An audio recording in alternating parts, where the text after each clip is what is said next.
Subhanahu wa taala. Jadi uzur ya, uzur ada dua model ya. Uzur yang mungkin hilang. Yang kedua, uzur yang tidak mungkin hilang.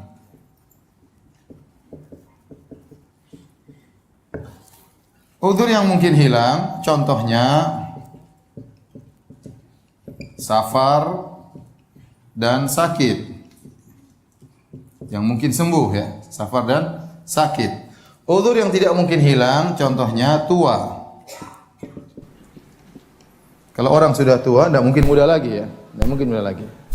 Nah, untuk uzur yang mungkin hilang, maka dengan qadha, dengan qadha, bayar utang puasa. Adapun uzur yang tidak mungkin hilang, maka dengan apa? Fidyah. Ya.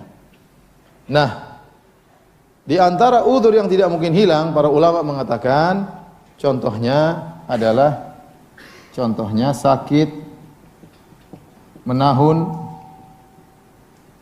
yang tidak diharapkan kesembuhannya, susah tidak diharapkan kesembuhannya.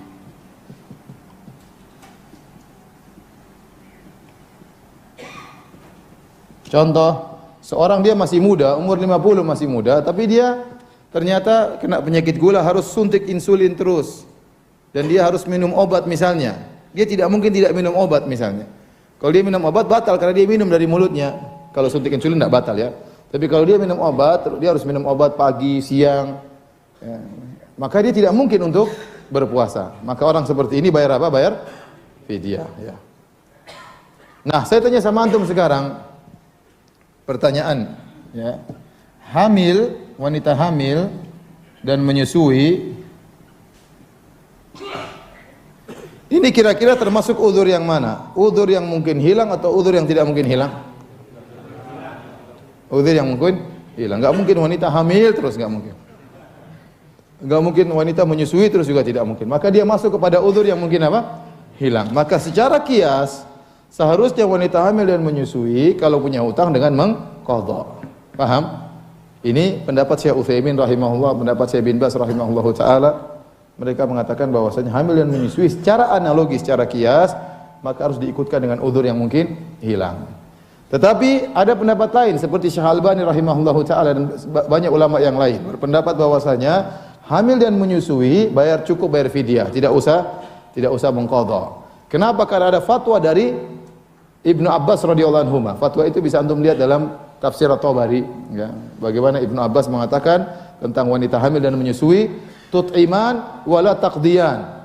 Kata Ibnu Abbas bahwasanya wanita hamil dan menyusui cukup membayar fidyah, memberi makan kepada fakir miskin dan tidak perlu mengqadha. Tidak perlu mengqadha. Paham? Sehingga ada khilaf di sini ya.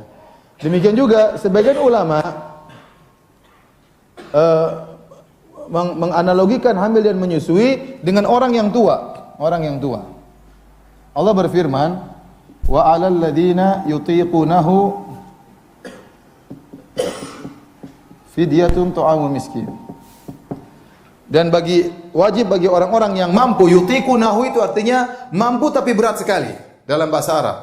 Dia mampu tapi dia merasa keberatan. Orang tua kalau kita paksakan dia puasa dia mampu, tapi dia berat sekali. Umur sudah 60, 65, 70, kalau dia puasa dia bisa tapi dia berat. Nah, orang seperti jangan kita paksa.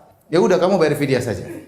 Nah, sebagian orang mengatakan, nah kalau kita mau mengkiaskan, menganalogikan, hamil dan menyusui juga bisa dianalogikan dengan orang tua. Wanita hamil dan menyusui bisa puasa tapi berat. Entah berat bagi dirinya, entah berat bagi anaknya, entah berat bagi janinnya. Sehingga saya sendiri lebih condong kepada pendapat bolehnya fidyah. Secara mutlak, bolehnya apa? Fidyah. Cuma ya dari dua sisi, karena ada fatwa dari Ibnu Abbas radhiyallahu anhu dan juga sebagian orang berpendapat bahwasanya hamil dan menyusui diikutkan dengan orang tua, karena Ibnu Abbas memandang walladzina yutiquna fidyah ini tidak mansukh secara total, tapi dia ayatnya dikhususkan dan dia mencakup orang tua, wanita hamil dan wanita yang menyusui sebagaimana disebutkan dalam tafsir At-Tabari ya. Dari situ lebih hati-hati agar kita lebih hati-hati bagi wanita yang hamil dan menyusui. Jika dia mampu untuk mengqadha, maka hendaknya dia mengqadha.